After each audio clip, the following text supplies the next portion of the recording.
Well, it's a good ending to a long day at the ballpark today.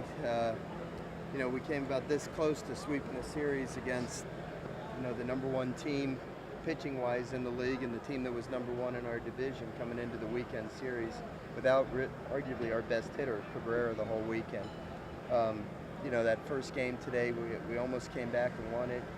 I thought Josh's ball was going to tie the game. I thought Reed's ball was going to tie the game, and the wind just did us in. They were able to keep the ball on the park and run that one down. So it was a pretty tough loss for our kids, and then to have to come back and play an hour later took a lot of mental toughness. And then the way the game started, my goodness, Cole, hit the first batter with the first pitch of the game, and then a chopper in the infield with miscommunication, no man's land, whatever you want to call it. They get 2 runs, and then wasn't he phenomenal after that?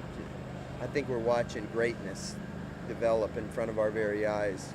Cole Henry he's going to be a superstar, as I keep saying, in this league. He might already be a superstar. He's got ace written all over him and big league written all over him. And we're going to enjoy our time that we have him. I would have liked to have seen him go the complete game, and everybody wanted him to in the dugout. But once we had that inning and the pitching changes and so forth, I just thought the prudent thing to do was to get him out of the game. I wanted to get McHale out there anyway. So, everything worked out the way that we wanted to. I was really happy to see the guys swing the bats. Man, we've never seen so many left-handed pitchers in one weekend. Left-handed hitters are about ready to go batty seeing all those left-handed pitchers. But I thought we did a really super job all weekend and found a way to win 2 out of 3 against an outstanding ball club. How key was it to get that kind of game out of Watson and they keep throwing lefty after lefty out of you guys? That's very perceptive of you, James.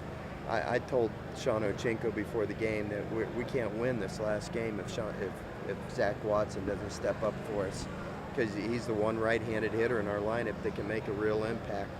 But then we got contributions from Hal Hughes and the new DH, Brant Broussard, got a big RBI hit there. But Zach Watson had to be the straw that stirred the drink for us.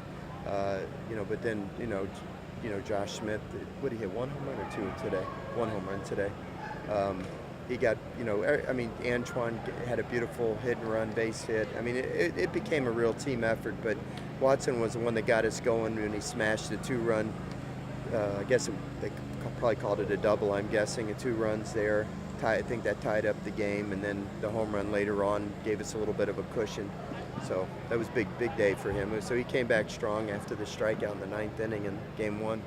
Someone who I guess we haven't really mentioned, Kay Beloso, he's put together, I think, 8 hits in his last 9 games. What is sort of clicking for him here in SEC? Yeah, Cade's just one of those guys that you just got to let him keep swinging, and he goes up and down like everybody in this game.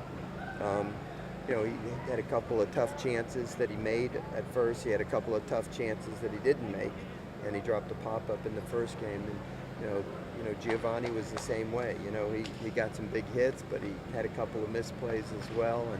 And he should have called Josh off on that other pop-up. So it's just the dealing with young kids, the freshmen, that they got to learn and get better. And we got to go through the growing pains. But Beloso's a kid that you just got to stick with him, and you just got to keep encouraging him and let him go up there and hack away.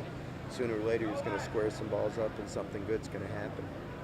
Coach, can you explain your reasoning for switching Henry with Well, I really wanted Henry to pitch the night game.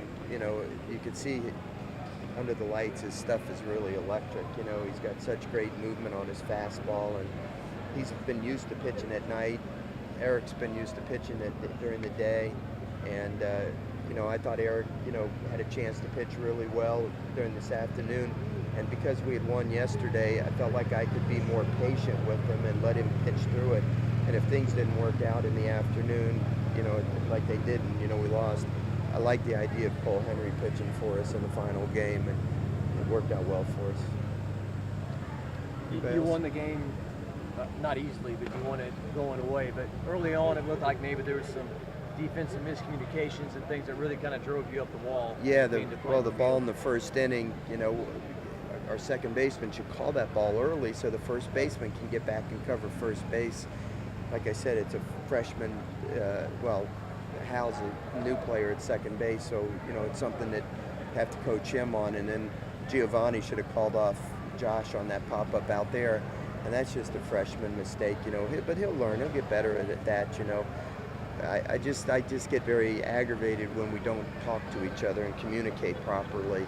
Those are things that shouldn't happen, and when they do happen, we need to correct them so that they do better the next time.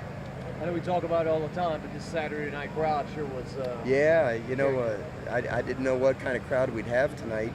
You know, the crowd this afternoon was okay, and then, you know, there was so much activity, and then when I went to my office between games, I saw a lot of people leaving. I was a little bit worried we were going to have an empty stadium tonight, but no, the crowd was great and felt like a Saturday night in the box with an SEC play against a great team, and the crowd helped out a lot tonight. It was great to do enough to get them excited as well.